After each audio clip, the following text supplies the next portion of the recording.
Shook. Saan cold cheese ha? Cold cheese sa order ha?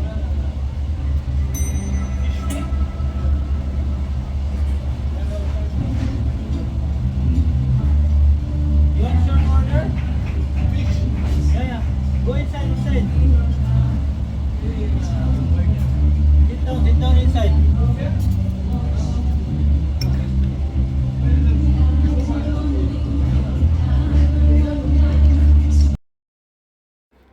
So hi guys, welcome back to my channel. So for today's videos, gagawa tayo ng hot mocha latte.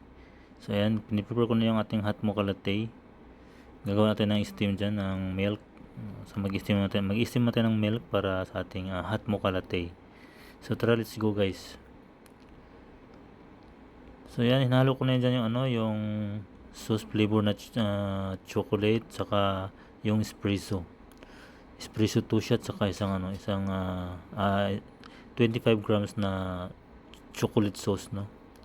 So ayan, nag-steam na tayo dyan para sa ating latte art ng ating hot mocha. Ayan, so guys, ayan, tapos na tayo nag-steam. So proceed na tayo sa ating latte art.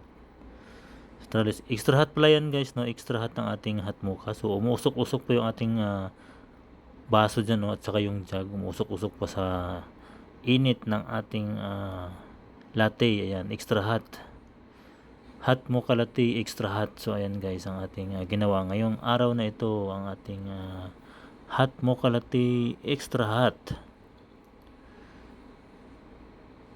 So ayan guys, patapos na tayo mag latte art dyan, at makita yung ating latte art sa 14 stock tulip. Tingnan natin ating finished product. So yan guys, yan ating stock tulip.